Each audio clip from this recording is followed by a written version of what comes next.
Title: Zariah's Journey, Part 1. The Shelf in the Corner, by Brother J. K. Mayfield, Jr. Setting: Englewood, Chicago, present day. It was a one-bedroom apartment on the third floor of a weather-worn building near 63rd and Halsted. The block was quiet for once. No sirens, no shouting, just the creak of the radiator and the buzz of the fluorescent kitchen light that blinked every few seconds like a tired eyelid refusing to stay shut. In the corner of the room, there was a shelf. Old and chipped, painted black with red trim. It was a collection spot for little things that didn't seem connected, but they were. At the top sat a carved wooden elephant from Ghana, a gift from an old friend who used to dabble in ancestral spiritualism. Under it, a row of crystals, amethyst, obsidian, rose quartz, purchased during a season of energy healing. Next to them was a Buddha statue that the owner found at a garage sale and thought looked peaceful. There were a few sage bundles, a tarot deck still in the plastic wrap, a candle labeled open doors, and a necklace with a strange crescent symbol no one ever really asked about.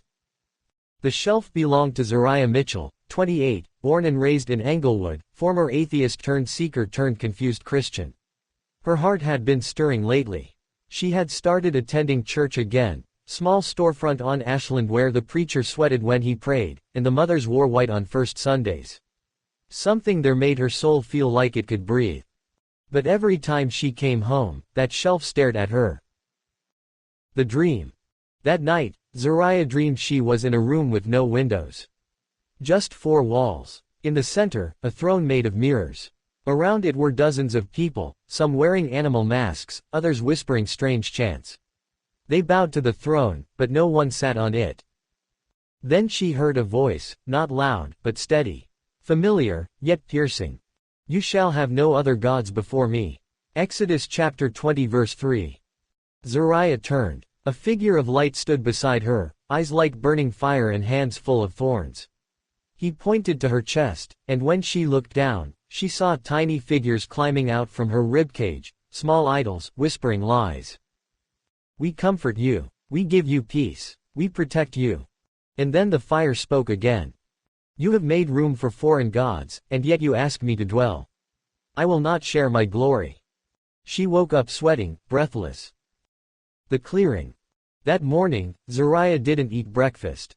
She grabbed a garbage bag. Walked straight to the corner shelf. One by one, she picked up each item. Y'all gotta go, she whispered. Her hands shook. Some part of her felt like she was throwing away years of searching, books, vibes, energy. But her spirit felt peace. The last thing was the elephant.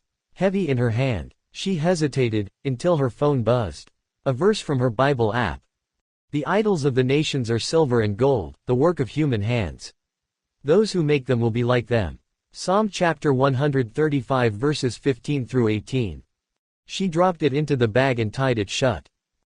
The fire. That Sunday, she came to church early. Sat in the second row. When the preacher called for those who needed deliverance from anything hidden, anything spiritual they had dabbled in, Zariah stood.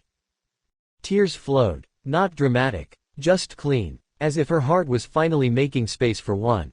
Not many. Not options. Just God. Key lesson. Exodus chapter 20 verse 3. You shall have no other gods before me, is not just about statues in ancient temples. It's about anything in our lives that we exalt, trust in, or depend on instead of, or alongside, God. Spiritual confusion, New Age practices, cultural artifacts, or even emotional coping mechanisms can quietly become idols when we place them in God's rightful place. Final message. God is not one of many. He is the one and only. He will not share his throne with what we call energy, spirit guides, ancestral power, or peaceful symbols. He is jealous not in rage, but in love. Because only he can truly save. Clean your shelves. Clear your corners. Let God take his rightful place. And then, you will know peace.